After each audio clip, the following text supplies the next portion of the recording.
Good evening, YouTubers. Welcome to episode 62 of Shrigleytube TV. Well, welcome back if you're a returning viewer. Thanks if you're a new viewer. Welcome to the show. I hope you enjoy what you see. As you can see, I have my new microphone on, so hopefully you'll be able to hear me better this week.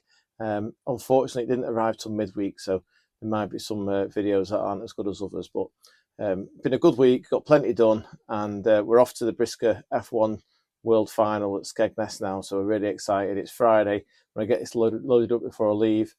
I look forward to seeing you all next Sunday, hopefully at 7 o'clock. Have a great week. Bye for now.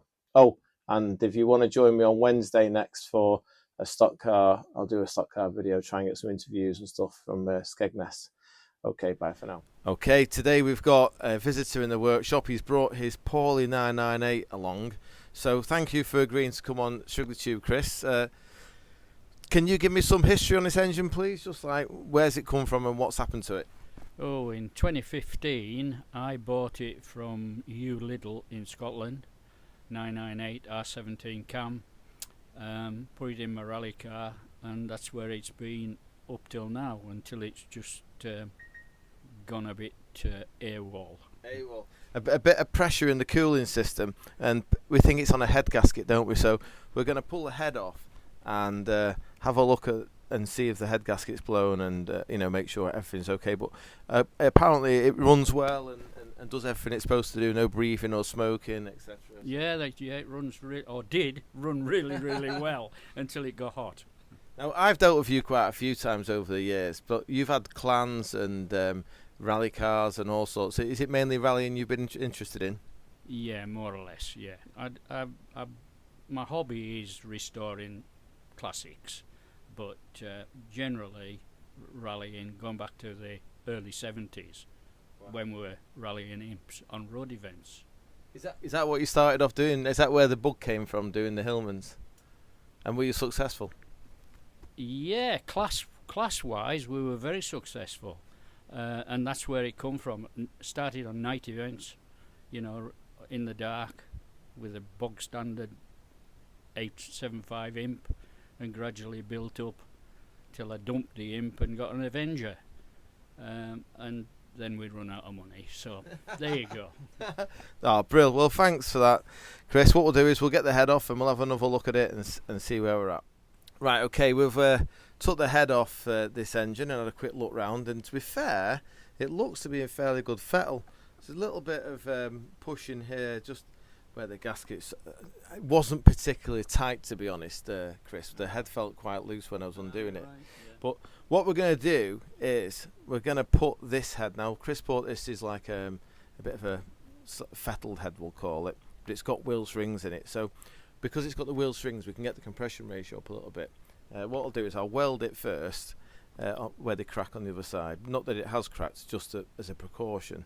And then we'll skim it, redo the wheel spring grooves, because it's not worth spending the money on the wheel spring grooves unless you know on the wheel springs, unless you know the grooves are correct. Because if it has to come apart again, it's a non-payer. So it needs to go on the dyno and run. So Chris has dropped off his twin 40 Delortos that look very nice. We've had a quick look at what's inside them. We're going to change the chokes from 32 to 30 millimeters, and then we'll get a tune out of it. I'm not going to touch the bottom end because it looks like, it doesn't look like it's an oil burner or anything. Looks fine, doesn't it? So I'll get this on the dyno, and then when it's running, you can come and collect it.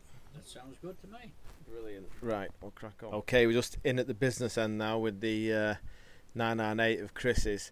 I thought we'd have a quick look at the crank, make sure it looks okay, and the bearings, they're all superb. I've just had a look at all of those just to change. I changed the big end bolts at the same time for these ARP type uprated bolts. Just there's nothing wrong with standard bolts, to be perfectly honest, but with him having an R17 cam and it isn't a rally car, I said, look, let's put a set of bolts in it, and then we know it's right then, don't we? So just put those in. Crank's all good. I'm going to put the sump back on. It's got a nice uprated oil pump on it there, so we'll get this put back together, get the head welded and machined, and get a tune out of it hopefully this week. Okay, a bit of an update on Chris's engine that we're putting the wheel spring head on. I welded it yesterday just as a precaution. It hadn't actually cracked, I just put some material there, some extra material, because it's a pain when you crack them when you torque them down, because you've got to pull it all apart again and strip it and weld it and then skim it, because it obviously always pulls the head when you put a lot of heat into it in one place. We do preheat them, but you still get about 5-10 thou bow in them. So I've skimmed it, redone the wheel spring grooves, do all that in one operation, so the head never leaves the machine. You skim it, put the tool in, so that the rings are nice and uniform, or the groove should I say. So that's the 1040 wheel spring ready to go in. My next job for this engine, or this head, sorry, is I've got my competition inlet exhaust manifold gasket. I'm going to offer that up to the inlet ports, because I noticed it's on quite small inlet ports, and I'm going to make sure that the port alignment is all correct. And then we'll get it cleaned, give the valves a quick lap, and get it built up with the R17 cam and fault and carrier and back on the engine, and hopefully we'll get a tune out of it before weekend. Okay, I thought we'd better do a quick update on Chris's 998 with the R17 cam. So this is the cylinder head that he brought along that I've just skimmed and done the welding on this side. There it is. The plugs are just loose because obviously we're going to dyno it, so we're going to get the oil pressure up before we put plugs in properly. All I've done to the bottom end is to reseal the sump and put the ARP bolts in the big ends. Obviously I've done the inlet ports as well, so they now match his twin 40s manifold down there. Now I was going to say, people might see this and go, oh, you've not folded the tabs over, Andy. I use this tab washer for one thing, and that is to hold the dowel in position. Not that the dowel will ever come out, because the dowel is just for alignment purposes. It's the friction of the clamping force of that washer squashing the sprocket between the end of the camshaft and the bolt that actually transmits the drive. But what the point of this is I use a longer bolt. This is actually a flywheel bolt with Loctite retainer on it, and then I use a head bolt washer. That's also a 3/8, which is a nice thick washer, so I can zoom in on it. And what it does is, if you look at these washers a lot of the time, the one that goes on the end of the cam, they end up mushrooming because the size of the head of the bolt, the contact area pushing, it sort of it bows it. So by putting a longer bolt in from a flywheel, which is also 3/8 UNF, and using a head bolt washer, it just makes it a nicer job. It just, when you tighten it, it feels nice. So that's all timed up, done the ports, sump's back on. So we're going to get this on the dyno next. I'm going to just sort the carbs out, and we'll get a tune out of it. Okay, one little job I'd actually overlooked, but then I remembered, was I said I'd put some 30mm chokes in it for him. So the choke size, you can just see it's on the dual auto carb, it's just there, it says 32. So that's the size of that hole. Now, I'm going to attempt to explain what I'm going to do without tying myself in knots, which is probably going to be quite hard. So here's a 30mm choke, so you can see the hole inside here is smaller, which means when the air goes through it, it'll go through faster in theory. So if we look inside the carburetor here with the torch, you'll see a butterfly, yeah? Now that little brass tube at the top, not sure whether I can show this or not. Can you see the fuel squirting in? Little jet of fuel. So that's called your pump jet. Anyway, if you imagine this is normally on the horizontal at the moment, we're on the bench on a piece of wood, so the carbs are at an angle. So there's a float chamber in here with the jet, etc., and there's a hole in the roof of the, see that hole there? That hole is where the fuel comes down to the venturi. So what happens is the engine's got the air waiting to go into it, so we've got air pressure this side. Obviously the piston going down creates a vacuum, or the exhaust scavenge, whatever, makes the air go into the engine, because the air's waiting to go into the engine. It's not being sucked in, as I always go on about. So there's the choke, that's where the choke goes. You can see he sits there. So if you can imagine, the air speeds up as it goes through that choke, because it's the smaller diameter than the other side of it and then this side of it. So this is called a venturi, and see that hole there? That hole lines up with the hole that goes to the main jet. And let's just get this in line. If you can see in the middle, there's like a port that comes down the little hole, and we'll look at the back side of it. So that's the back side of it. Can you see inside there? And what happens is, when there's sufficient airspeed, so we have a slow running circuit which bypasses the butterfly, and that's what then progression holds. We'll go into that another day. So actually slow, when you come to your main circuit, we've got enough air going through here, speeds up, causes depression, it drags the fuel from the, basically through the jet, down that tube and into the center there. And when we get this running on the dyno, I'll show you when you rev it how it goes from the slow running circuit to the main circuit. So yeah, no doubt I've got quite a bit of that wrong, but anyway, it's a basic idea on how the carburetor works. Okay, we've got Chris's 998 on the dyno now. Runs absolutely lovely, very impressed with that. I've not done anything to the carbs other than to bolt them on the engine. You know, it was a running concern before we changed the cylinder head for the one that he brought down the other day. So obviously it's not damaged it, overheating it, because it's not breathing, it's not making any funny noises. That's all good. Now this is the carburetor, just to continue my carburetor waffle. Now I'm not going to go into mega detail because obviously we can only absorb so much for the novices, by the way, not for the educated engineer who's watching this cringing. So what I'm going to say is, we just looked a minute ago at how the choke works with the Venturi and the main circuit, and I'm just going to talk for a quick second about the two circuits. You can see in the top here we've got a main jet and a slow running jet. So we've got one for each choke, because there's obviously 4 chokes, one per cylinder. So that's the main for this cylinder, and that's the slow for this cylinder. So we just concentrate on one cylinder at a time. Now, if this is a carburetor I've just put on here to show you what I'm talking about. If you can imagine quite a big hole inside there, and we need a depression to draw the fuel through the jet. So we can't, how can I describe this without tying myself in a million knots?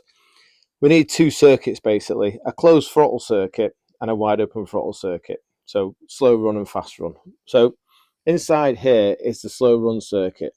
Now, as you open the throttle, can you see them little holes there? They're your slow running holes. So when it's idling, the fuel all comes out of that top hole. And then as we open the throttle, there's a lot of vacuum in here, because the air is the piston is creating a vacuum, which it can't get the air because the butterfly is shut, you see. So all the air, all the fuel goes through those little holes there, which are attached to, can you see that screw there on top of the carburetor? That is your slow running mixture screw. So if you screw it in, you reduce the amount of fuel that can get to these holes, and if you unscrew it, you increase the amount of fuel that can get to those holes. So that's our slow run circuit. So when the engine's idling, this big Venturi thing does nothing. It's only when you get to a certain airspeed and the butterfly open that the airspeed is enough to draw the fuel through the Venturi. Now what I'm going to do is I'm going to try and attempt to show you this on the engine. So at first, on small throttle, you'll see no fuel hanging around because all the fuel is going this side of the butterfly. And then when we come on to half throttle and anywhere past there, you'll see the fuel coming down that Venturi that we'd looked at before and into the middle, and then vaporizing and going into the engine. So I'll try and do that next.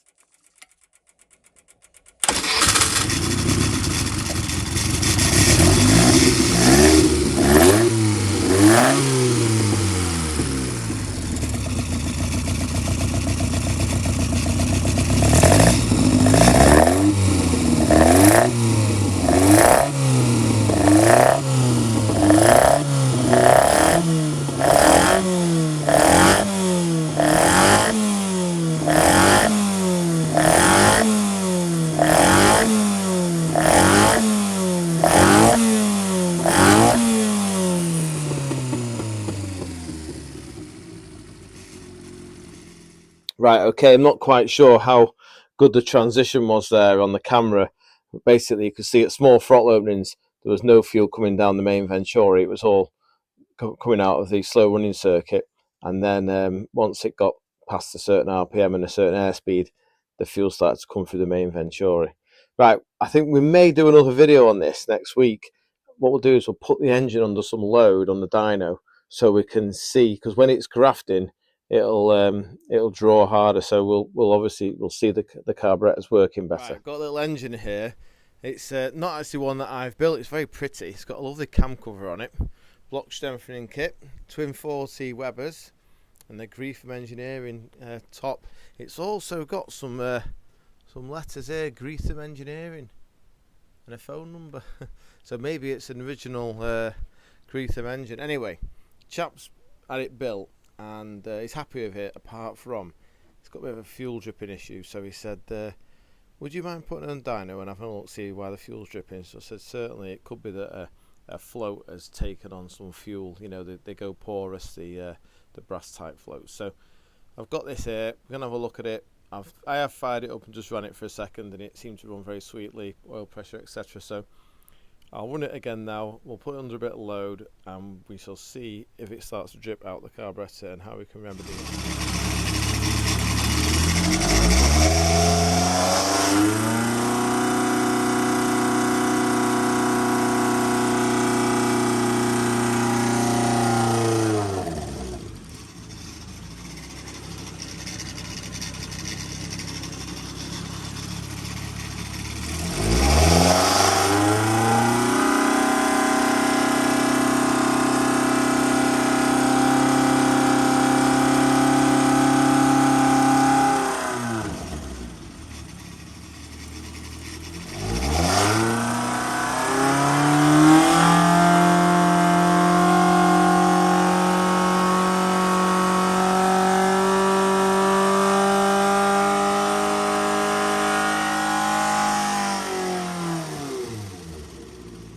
Okay, just finished running him under load there, so put him under the sort of conditions he'd be in the car, you know, where he's grafting, so we could see what the carburetors were going to do regards to fuel spillage, etc. Now, engine performed really well. I was quite happy with that. So about 72 or 3 foot-pound, which is what I'd expect to see from it, so that's all good.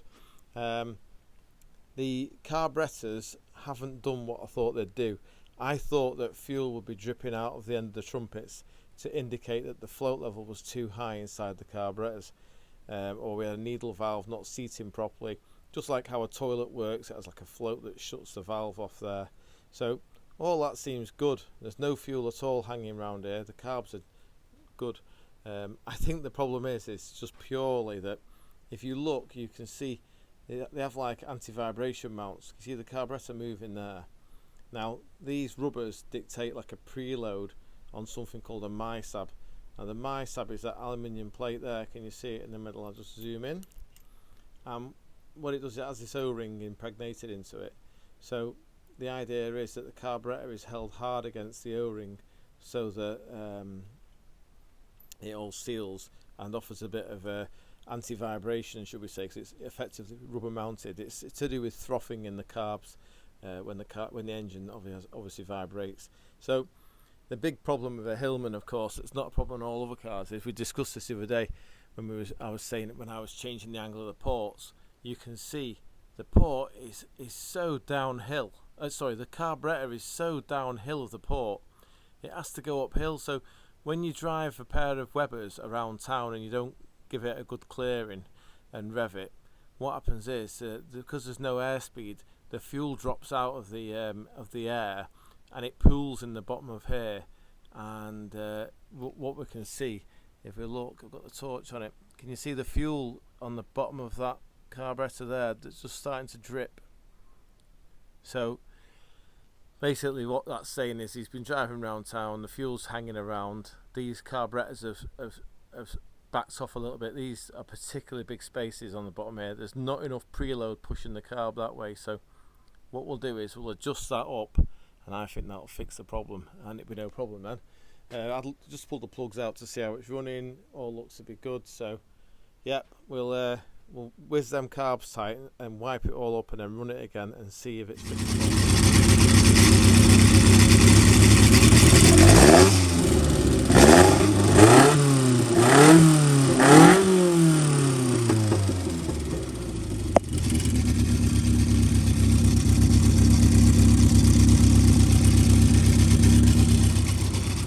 Okay, a bit of a conclusion to the 998? 998. That we sorted the carb leak out on the dyno. So this is Ross. Hi there. Ross has very kindly agreed to be interviewed on Shrigleytube because you know he watches he watches every Sunday, do you? Yeah. Do you have popcorn? Yeah, I popcorn every time. Now, can you be honest here? Do you stay awake to the end? Yeah, try and stay as long as I can. Honestly, fair play. Right, Ross, I'm just going to ask you a few basic questions. Why have you got an imp? Me and a pal went into a joint venture, and good friends of ours, you call the Chuckle Brothers. Oh, Neil and Pete. Yeah. Neil and Paul, they've got yeah. one. I liked them that much, so I decided I needed one. Oh, fair play. That's good. That's good. So we haven't actually got a picture of your car, have we? But you'll be at Wicked Welsh weekend, won't you? Hopefully, if you get this screwed back in time. Yeah, it's Neil's birthday at Wicked Welsh, so we're going to get this bolted in at weekend, and then hopefully we'll be able to go down there on Friday. Just you wait till Neil's had a few jars. Have you seen his feet move? I was watching him at National Weekend. Once he had a few, I seen his feet switching. Next thing he's on that dance floor. He was all over. What a star he was. Excellent news. Well, thanks for taking part, Neil. Safe onward journey. And Ross. And I'll see you soon. Thanks a lot. Cheers. Bye. Right, okay, YouTubers. We've got some very special merchandise arrived at the workshop. Look at these two little beauties. It's Monday morning. I've been stuck into the job, but my best mucker that comes down to see me quite a bit nowadays, he's got a bit of a fetish for these on the 50s or 70s and 90s and whatever. And I was at his place the other day looking at him, and I said, you know what, I really like that one. It's an early one. This is for those that are into them. This is called a Honda CM90. So it's got like they call it an iron head. So it's got a cast iron head on it, opposed to the overhead cam head. It's an overhead valve, but it's a push rod engine. So that's a 1960 something like. Anyway, we're going to give it a bit of a do up. But Lee, what's this beauty here? What year is this one? It's 71. 50. It's got the 70 engine in it, so I believe we've had a look at it, and it's 72. What does it say? 72. CC there. Oh, 72 cc. Yeah, it is, isn't it? Yeah. I believe that means it's got a big valve head on it. Certainly has, yeah. They put them on the Honda 90s to make them go a bit quicker. So, yeah. Right. Well, we used to muck about on these as kids in the park and that, and yeah. There's some good memories. It brings back good memories for messing about with these, doesn't it, Lee? Yeah, your leg on the exhaust. Yeah, I've still got the scar on my exhaust on my leg where I fell off the thing, and I couldn't get the bike off me, so it melted. I had those, like, remember them nylon tracksuit bottoms we used to wear? Yeah, your shell suit. My shell suit. It stuck to my leg, but I didn't have the guts to tell my mum what had happened until about a month later when my leg was fully green and dripping, and I had to go downstairs and say, my leg's all burnt. Well, anyway, that's another story. So yeah, brilliant, mate. Well, thanks for letting us put them on the Shrigleytube. Hopefully, we'll get the TFR on them now. Give them a bit of a steam clean, and they'll spruce up nice. Yeah. Just had a cheeky hour after work on the Honda 90 engine, right? So I thought I didn't want to get involved with it. I just wanted to make it run. But Lee said, fair play to him when I bought it off him. He said, it's seized, but I've got it turning over now. The only problem is this bolt snapped inside, and I was like, what bolt snapped? Oh, it's under the Honda badge. He said, you'll be alright, you'll be able to get it out. So this was the bolt that was in here. You can't really see how deep the thread is, but the bolt end, this end here, was right deep inside the hole, and I thought, crikey, it's going to be a pain to drill that out, you know, because it's dead deep. But I thought, what I'll do first is, because it was so jaggedy on the edge of the bolt that snapped, I thought I'll just put this in with a socket on the end and the buzz gun. I lubricated it all up with WD-40 and let the rattle gun go round with the da-da-da-da-da and see if it catches it. And guess what? He wound it out because it hadn't actually seized him. What happened was he tried to unseize the engine by putting a big spanner on it, and it just basically snapped the bolt. So that was nice. That means that all that can be saved. We haven't really got to go any further now. I'm trying not to get excited about a Honda 90 engine, but just look at this. Look at the pin. It's like 10 grams. That's brilliant, isn't it? You know, for it's only a standard Honda 90. And the other thing is, this is 1966, this, right? You can't really see there, but it's on roller bearing crank and the needle roller big end as well. But it is actually a wet sump. Now, obviously, normally a Honda 90 has the camshaft in the cylinder head operating the valves, but this is an early one, so it has the camshaft in the block, then it has 2 push rods that come out and operate this little rocker system. Oh, you can't actually see it. Oh my lord. Breaking everything now. Yeah, so I'm not getting involved with it, but lovely little lightweight piston. The rings are well and truly stuck in it. I did a Wikipedia last night on the spec of it just to see what it was like, and it said it was 8-to-1 compression. So I've had a measure up and I found a bigger piston on eBay, so I bought the bigger piston. Hopefully the capacity increase will get us into a decent compression ratio area, because it was 8-to-1 as standard. It needs to be at least 10-10.5 to make it go bang properly, so we'll sort that. Oh, the other thing I found that I thought was really nice, I mean, 1960s hemispherical chamber, look at that. Beautiful. Heavy lump, that being iron. Now this was really impressive to me, obviously. Standard point setup, yeah. And I found this. This is the cam, the offset cam that operates the points. But just look at this. It's got an advanced and retard mechanism. They're the bob weights that fly out against the spring. So it actually has an advanced and retard. I thought it'd just be static all the way. But yeah, quite a nice little thing. Anyway, I won't get too excited about it because it's got no time. We've got no spare time to get involved with it. I just wanted to get it something happening. That's the downdraft carburetor, which is extremely rare apparently. Unfortunately, it's missing its dash pot slider, so we'll have to try and source one of those. But yeah, lovely little thing. Okay, YouTubers, just doing a bit of a mundane engine reliner, I should say. Customer provided me with this imp block, and he said, oh, can you put me a set of 1040 liners in it? So those of you that aren't familiar, we have been over this many a time, but we'll just quickly touch on it.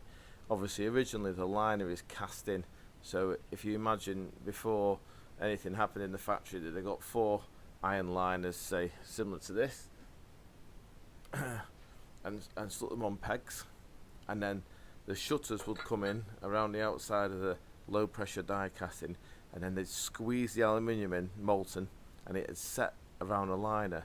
And the liners were quite trick because they were actually ribbed. If you look, you can just about make it out on the camera. So that's the outside of the old liner.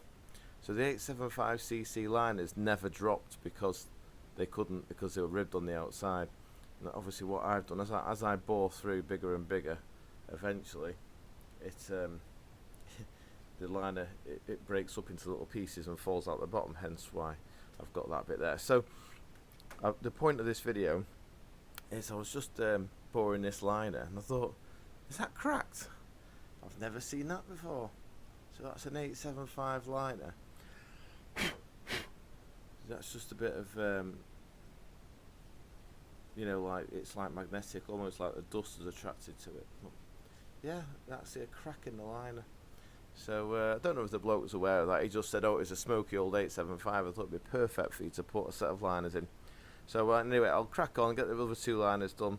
We'll get the liners machined, get them dropped in for him, and then we'll bore it, deck it and hone it for his 74mm pistons, and he can take it away and build it himself. Over here I've got another engine I'm machining for dry liners. So this was one of the 930 engines that unfortunately the fire pumpers, it had seen a bit of moisture. So as you can see, I bored it already, and you can see the pitting is quite severe in the liner. So there was no way it was going to be ever able to be used as a 930 or as a 998. So this is getting bored for the dry liners as well. But while we're set up for it, we'll do a couple of 3 of them. And well, let's see, I've got another one down here. So going to do a few blocks so that we've got them ready to go for new engines. Right, Bergerac is testing out the new microphone. Do you think it's going to work? Right, what you need to do is put your hand over it and speak. What, like that? Yeah. Right. Why? Because What's then that we going can to do? listen to it and decide if it's louder or quieter. I'll do the same as well. we're moved into the 21st century. I won't be getting so much stick for my rubbish We'll see. magnetic stick. So you drop it into a vat of brake cleaner or something. No, we need to talk about something interesting for the viewers, Bergerac. What This is going on YouTube? Yeah, I thought this was just a test. It was a trick to get you. I needed some content. What's he up to there? Hey, no, we can't have background music. Sorry about Very that. professional. Right. What is the best second-hand selling classic car? The best second-hand... Well, it depends on how much money have you got to spend. Like up to What 10, can I sell you? Up to 10k. Up to 10k? Oh, I don't know. It's a good question.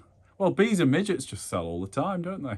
Right. Everybody loves an MGB. I'm thinking of giving up the engine game and becoming a car dealer. Right. I've seen how you Is dress. that...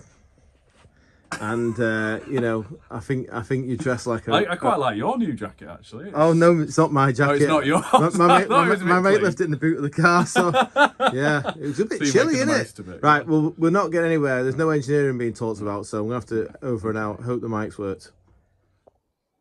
Dead imp, dead imp, dead imp, dead imp, dead imp, dead imp, dead imp. Unfortunately, chaps, we've got a poorly car pulled up at the workshop. Well, it's been delivered on a recovery truck.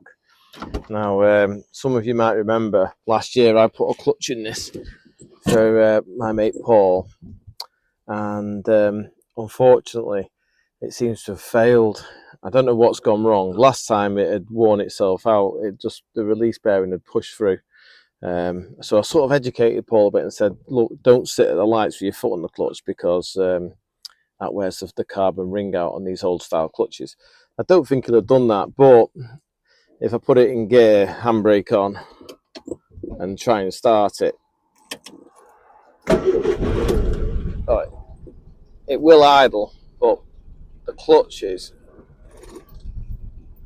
and it's trying to push forward, you know. So the clutch is not disengaging properly for whatever reason. So I hate to say it, because I don't hate it, but I just love being stood at the bench building engines or dyno, and I'm not really on for lying on the floor taking engines out. It took me all weekend to recover from putting the engine in the Husky last week. So we're going to whiz the engine out of it and see if we can work out what's gone on with the clutch, because he's got quite an important show that he wants to go to on Sunday, so he's keen to get it sorted out. So I'll try and make it as painless as possible and just get on with it. Right, I thought I'd do a bit of an update on the clutch job. This engine hasn't been cleaned for a while. I don't know where he's been driving it, on some dusty tracks, but yeah, he's always done a few miles in it. And what I wanted to talk about was how to get the engine out and in dead easy. You take the back bumper off, just 2 bolts, and then they have a series of bolts that go down the inside here and one here, and then the whole rear transom panel comes off. Now, the point of this video was, because this car was designed by clever people, not a computer, you look how close that is. There's relief for a quarter drive socket, so you can get in there to undo it. How good's that? So it made me happy. That made me think that's why I like working on these cars, because someone with a brain built them. Now we have got another problem. We've got an oil leak. Looks like it's coming from under there somewhere, so we're going to have a look at that for him. But the most important thing for now is to get the clutch out and find out if we can fix it. Bit of an update on the imp with the poorly clutch. Got the clutch out. The thrust release pad, which I thought might have been the issue, is fine, so he's not been sat with it on the clutch at lights. But for whatever reason, the clutch has fell apart. So some of these fingers are broken. I don't know if that's the result of over centering. I can't see it. I will check his master cylinder size, because it should be on a 5/8 master. Sometimes people replace the master cylinder with a 0.7, and then you get more travel, so it obviously breaks the fingers. But yeah, I don't know what's gone on there. It's knackered anyway, so we'll put another one in and hope for the best.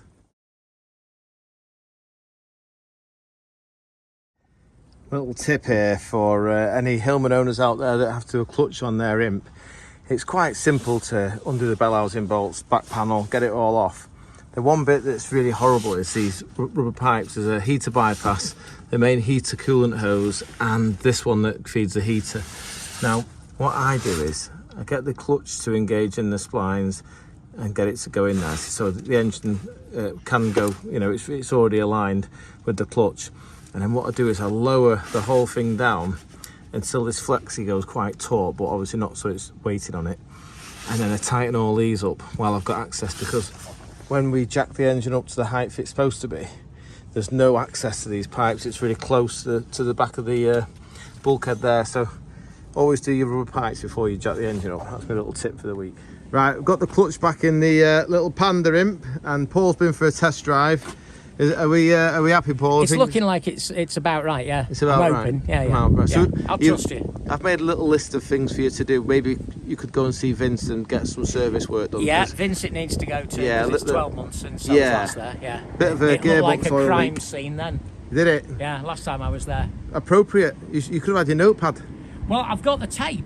I've got the yellow tape that says crime scene, do not cross. I was going to leave that out for him. Brilliant. Well, I'm glad you're up and sorted anyway. Where are you this weekend, remind me? I'm on Saturday, I'm in Bury at the Fire Service Training Centre, and we're opening the new Merseyside Training Centre in Aintree on Sunday. Grand. Well done. All right, cheers, pal. See you later.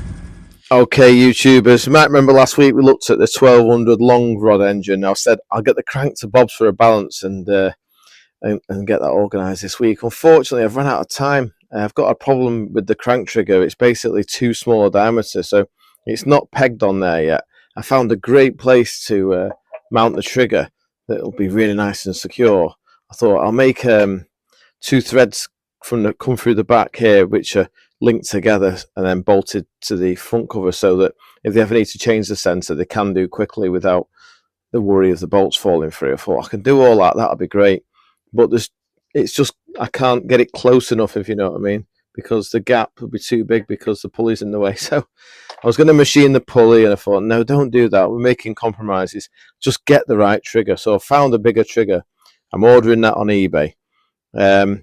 And what I was going to talk to you about was, obviously, just to refresh your memory, was the reason why I had to locate and do all this first was because before we got the crank balance, I wanted to get the trigger wheel pinned or pegged to the pulley so that when we got it balanced, it stayed in balance. It didn't get moved again at a later date. So I've just got this bit of paper here. Just if you ever are doing a fuel injection system, this was very kindly sent to me by the Can-Ams man. Just basically tells you where to locate the crank sensor. So if it's going a clockwise direction, you want the crank sensor 90 degrees before the gap in the wheel.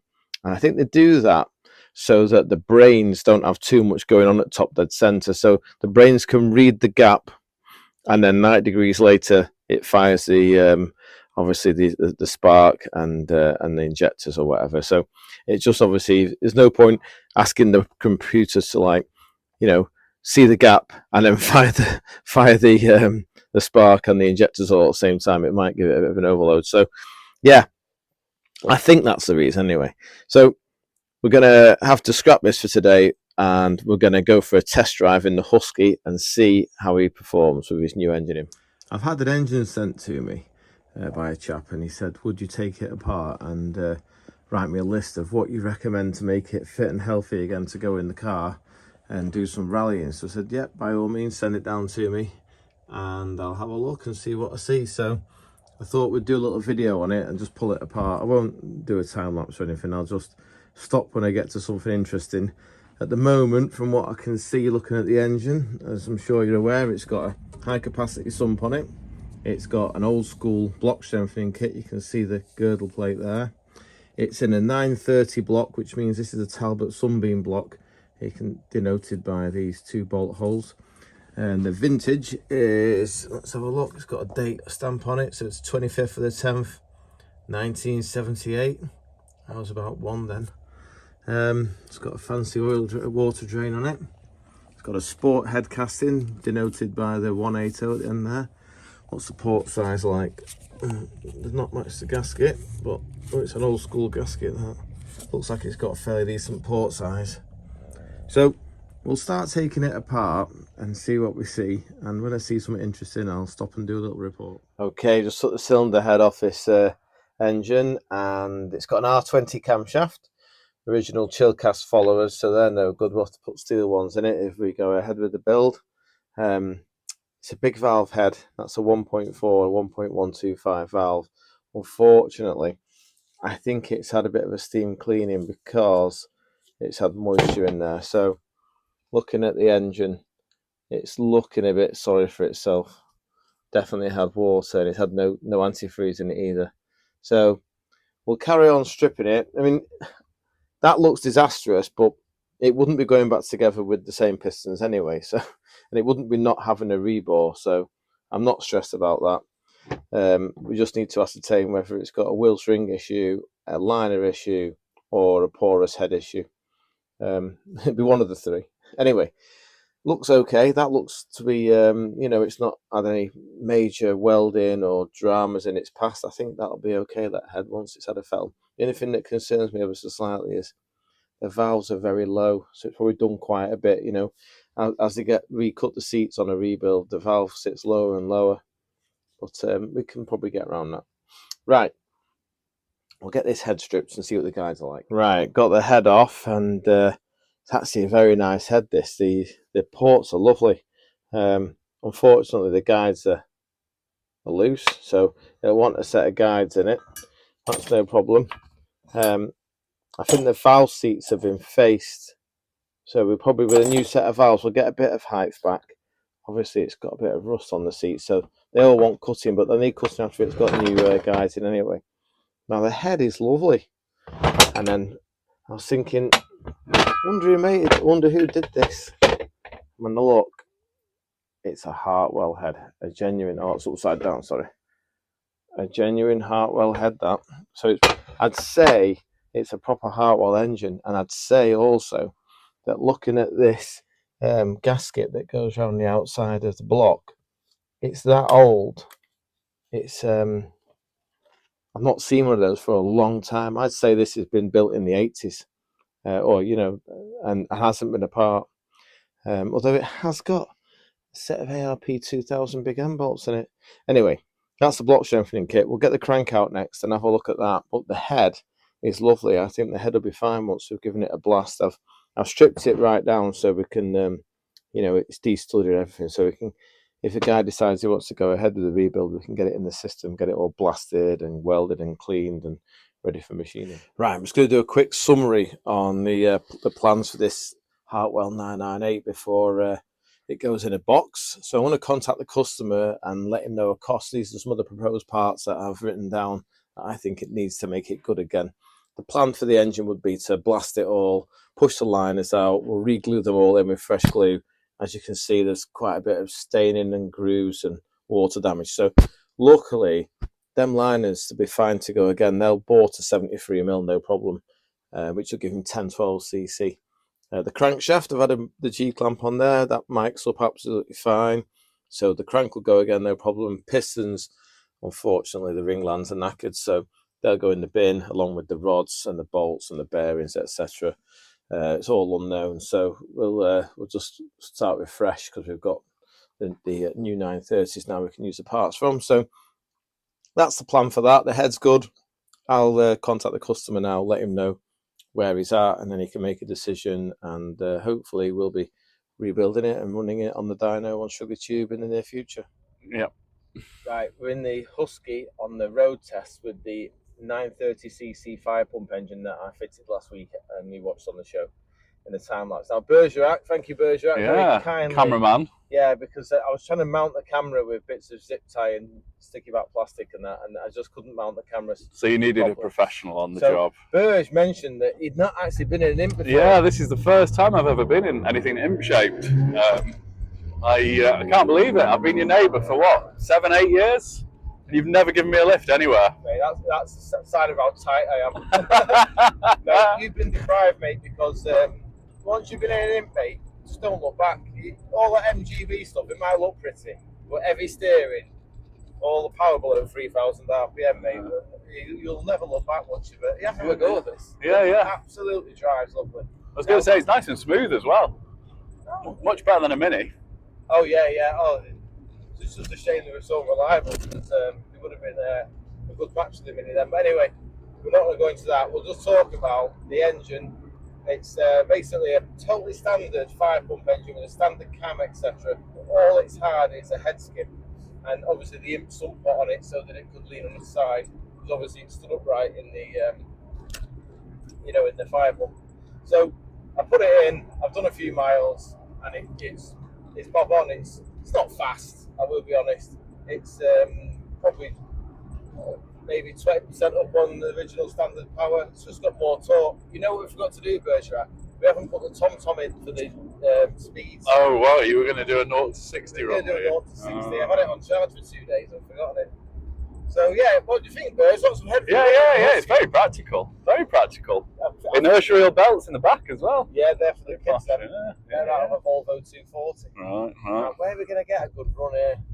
I don't know. If we go left here, we're just cruising through the streets of that's flat out, by the way. St. Bradford. St. Bradford. Good bit of road this. You've got to dodge all the potholes. Yeah, there's. I can't believe It's a test of the running gear, that's for sure. Yeah, bad road this.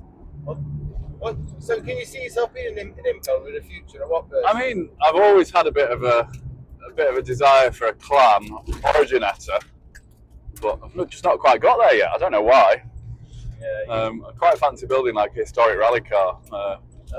Maybe a clan. I think clan's the way to go, really, isn't it? But just need some space and money in my life, don't I? That's the issue. Got too many other toys. With getting married, Bergerac, I'm really excited about your wedding. Oh yeah. Perhaps you could do the Husky as a wedding car. You think? I think Sarah would really enjoy that. Yeah. Yeah. Oh, there's the one. Yeah. Right. We've got a bit of a fast bit here. We'll call it a fast bit. It's a little bypass. See if we road. can keep up with this M340i. M340i. I Oof. know. I absolutely hate everything about that car. I almost feel as much anger and hatred as like there's a Tesla part there. Ooh, that hurts. Look at how skinny the wheels are for a I performance know, it's car. horrible, isn't That's it? so they can attempt to get some miles per gallon. It's really sad. What's with the exhaust? Why have they got like spectacles on? I don't understand it. Come on, should we pull him out of the way? Come on, mate, hurry up. Getting bees by 9:30. Oh, he's getting the hint now. That was a speed after a bit. Right, I reckon let's have a speedo on here now. 3rd gear. That's about 10 mile an hour fast. I think we just made it to 60 there. Wow. I'd say it's about 15 seconds to 60. Yeah. Right, we'll come off home, mate. We'll go back now. We don't want to send the viewers to sleep. The gearing's not too bad either, though. That's It's how not. we're going to hit. Well, 80. That means it's doing 70. I hope you've got some brakes. Yeah. Hey, you know what? In-drum brakes are great. Absolutely fantastic brakes on it. Yeah, they're really good as standard. I put the mic then shoes in this. Okay. And they work quite well. Yeah, it's. I am going to put this on it for me. Put the V8 in the back. When I get the Rover in it, I think we'll have to go that route then. What I was going to say, it's reasonably well geared as well. Oh, mate, the thing is that engine's so sweet. If you go on the motorway, it gets to 80 miles an hour. It's sitting there singing its heart out. Doesn't sound like it's screaming its head off at all. I've put the mini fan conversion on this, so the air is sucked from under the car and it blows it in the direction the car's going. Okay, yeah. It blows it back out the back of the car, and that radiator is cream cracking. But as soon as I put it on the fan, on the mini fan, it runs cools and mucus. And it's really, I know I sound like I'm on a sales thing. It's not for sale, but honestly, it's tighter than me. It does about 45, 50 miles per gallon, and in traffic. But I have to say, right, the points I'll say about this engine that I think are really good points are, obviously it's all brand new. It doesn't drip oil because it's got a rear oil seal on it. It's silent. Yeah. And on that little Solex carb, with the clutch now, it idles at like 600 RPM. Yeah. It's so smooth though. It's got to be said. Yeah, no. So high praise. Yeah. Why didn't you buy it? You could join the club. I could, yeah, absolutely. But I think I'd have to go down the clan route. Yeah, no, I can see the attraction. They are. They've become. You know, I like wedge-shaped fiberglass stuff, don't I? So that's where my love is. Yeah, you are a bit that way, aren't you? Yeah. Well, the thing with the clan is the weight. It's just you know, you put an 875 Sport in a clan, it's like a rocket. Yeah. But, yeah. Right. Well, I think we're entering the streets of St. Retford now, and yeah, I think we'll knock off the camera. Yeah, I've got to say, I'm very, very impressed. I just want to prove something in him. Watch this. Just wave at anyone, right? And generally, they wave back at you. Give them a little friendly toot and a wave. And him, you wave back. Yeah, yeah. And then if you stop at lights, like if they run towards you, we'll just say, "Oh, it's mistaken identity." I didn't realise you're a curb crawler as well. Mate, steady on. It is. You go past the bus stop in a Hillman Imp, mate. Honestly, you get waves. Yeah, there you go. Everyone's happy to see them, aren't they? It's a happy place to be, mate. Oh, can you hear it? It's so smooth, yeah. It's So smooth. It's because that mild cam. I think they're better off with the stand. You know, the sport cam is better, but For an everyday use. Right. Said you just got red. Right, brilliant. Well, thank you, Bergerac. Yeah, not a problem. It's been a pleasure. Yeah, I can see you looking through the eBay ads tonight for an to buy. Yeah, maybe you could donate this one to me. No, the Husky, mate. Nicholas, my friend Nicholas from Germany's got his eye on this. Okay, he's got dibs, right? Yeah, Okay. but I know it's too practical with Dougie's buggy putting that about. Anyway, I'm making noise now. Knock us off, mate. See you later. Yeah, thanks for that. Well done. Congratulations, YouTubers. You've made it to the end of the video. I hope you enjoyed what you saw, and I hope that audio was better for you. I will look forward to seeing you on Wednesday for our Brisker F1 stock car update and review of the weekend at Skegness, and hopefully we'll have Lee Fairhurst as the new world champion, or maybe not. Right, bye for now.